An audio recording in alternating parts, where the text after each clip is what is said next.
President-elect Donald Trump, while out on the campaign trail, seemed to suggest that he would be open to a perhaps registry of Muslims living in the U.S.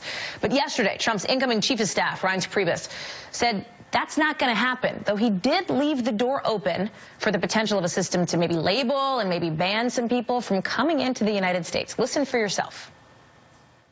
I'm not going to rule out anything, but I wouldn't. We're not going to have a registry based on a religion. And there are some people that have to be prevented from coming into this country.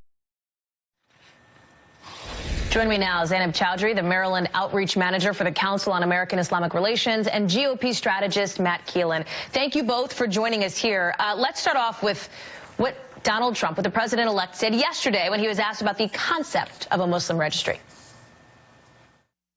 Do you guys support a database of Muslims of any kind?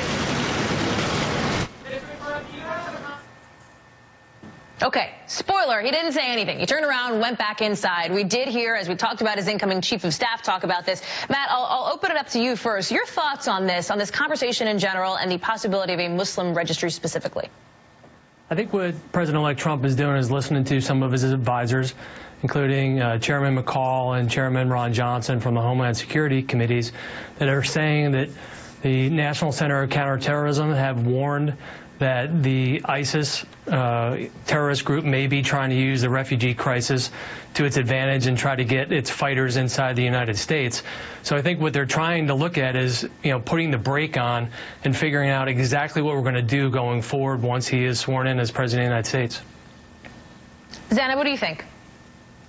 I think any kind of program or policy that unfairly targets or discriminates against any religious minority is not only unconstitutional and unethical, it's also unacceptable.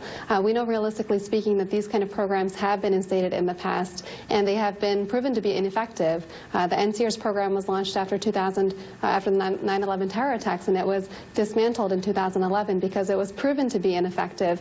Not only that, but it was also redundant to immigration policies that were already in place. So I think any kind of policy that's instated needs to be weighed very carefully, and we have to make sure that it's not playing to terrorists abroad internationally who might capitalize on these kind of policies to recruit to their ranks. And these kind of programs have to be used as propaganda for those kind of terrorist organizations to build their ranks.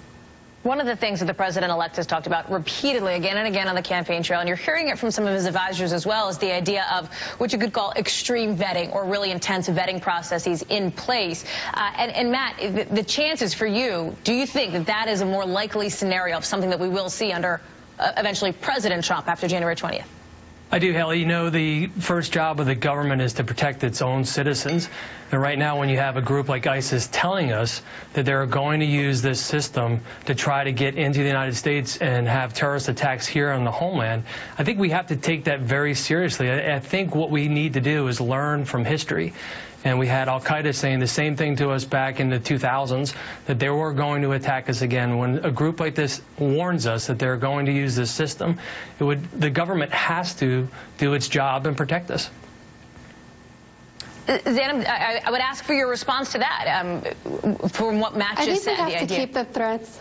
Sure. I think we have to keep the threat in perspective. I think we have to weigh all of the options on the table and keep the threat in perspective and not blow it out of proportion.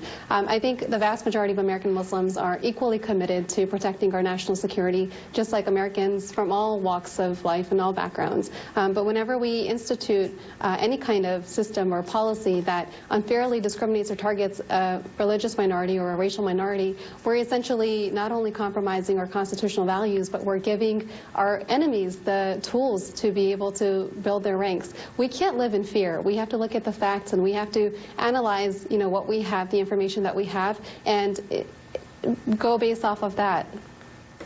Democrats, go ahead. The information says that they're going to use this program to try to infiltrate the United States. So we are using the intel that we're getting, and the intel is telling us that we have to more careful than we have been over the last several months and, quite frankly, the last several years of the Obama administration. We have to do that.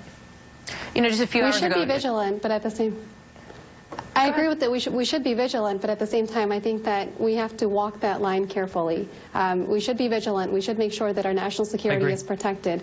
but not at the expense of compromising our constitutional values and the very laws of the land that we reside in. All right. Zainab Chowdhury, thank you very much. Matt Keelan, appreciate you both being with us for a bit of a debate here.